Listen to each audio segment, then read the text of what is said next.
प्यारे बच्चों, welcome to my channel maths made easy by Shakti Chatterjee. आज आपको एक तो फोर्स का मैथ दिए हैं, यानी न्यूटन का एक एप्लीकेशंस करना है, उसी का क्वेश्चन देख लीजिए। उसी का मैथ दिए हैं। Two bodies of masses 4 kg and 9 kg are placed at a distance of 10 metre. यानी फिगर हम ड्रॉ कर दिए। ये वाला 4 kg है, ये वाला 9 kg है, दोनों का डिस्टेंस कितना है? 10 मीटर। ये हमने ड्रॉ करके दिखा दिए हैं। इसके बाद देखिए, a third body of mass 1 kg, तीसरा एक तो बॉडी है जो 1 kg है, is to be placed at such a point that the force acting on this body is 0। यहाँ पर हम रखे हैं, कितना दूरी में रखे हैं ये हमको निकालना है। तो ऐसा दूरी में रखना है ताकि दोनों तरफ का फोर्स 0 हो जाए, यानी इधर में जितना फोर्स होगा इस तरफ भी उतना ही फोर्स होगा। ये चीज को आपको देखना है। तो हम जानते हैं ए वाला formula, F equal to G into m1 into m2 by D square में डिस्टेंस का स्क्वायर। तो हमने यहाँ पर लिख लिए।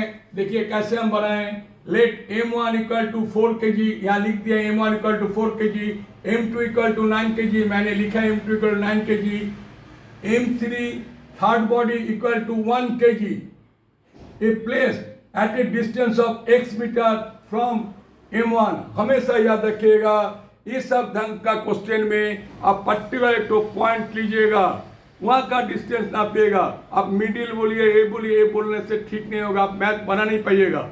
तो हमने किए हैं, it is a from m1। तो m1 इधर है, तो at a distance of x metre from m1 as shown in figure.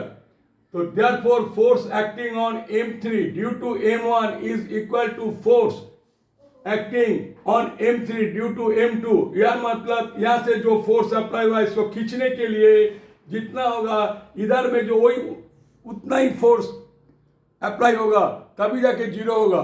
तो मैंने यहाँ लिख दिया therefore m1 equal to m2, यानी m1 इक्वल टू m2 याद रखिएगा। इधर का फोर्स को हम F1 माने, इधर का फोर्स को हम F2 माने। तो therefore m1 into m3 x square. देखिए यहाँ g है, g दोनों तरफ में रहेगा, इसे छूट गया, हम काट दे उसको।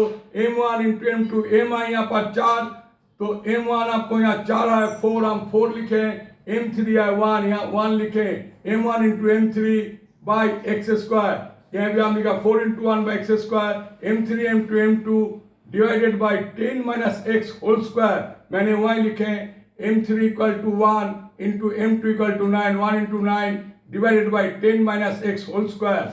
देयरफॉर क्या इंटू करने के बाद 4 by x square equal to 9 by 10 minus x whole square. इतना मिलने के बाद हम जानते हैं 4 इज इक्वल टू क्या होता है? 4 2 का स्क्वायर होता है, 9 होता है 3 का स्क्वायर। हम उसको ब्रैकेट में लेकर स्क्वायर कर सकते हैं, ऐसा लिख सकते हैं 2 by x whole square equal to 3 by 10 minus x whole square. तो होल स्क्वायर उसका दोनों तरफ इक्वल है, तो उसको हटा दिए। तो 2 by x is equal to 3 by 10 minus x equal to cross करने के बाद 20 minus 2x equal to 3x, therefore 20 equal to 5x।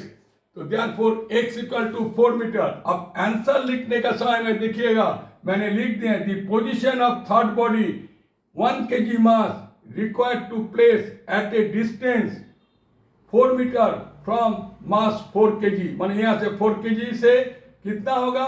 4 metre distance में रहेगा। And this is the answer. प्यारे बच्चों, मैंने अकॉर्डिंग टू द प्रिंसिपल इस question को सॉल्व किए हैं। सभी जगह में जैसा जैसा करने का उसी ढंग से किए हैं, ड्राइंग करके किए हैं। यदि आपको अच्छा लगे आप अपना दोस्त में जरूर शेयर कीजिएगा, कमेंट कीजिएगा। जिन्होंने अभी तक भी सब्सक्राइब नहीं कीजिए, प्लीज़ सब्सक्राइब कीजिए।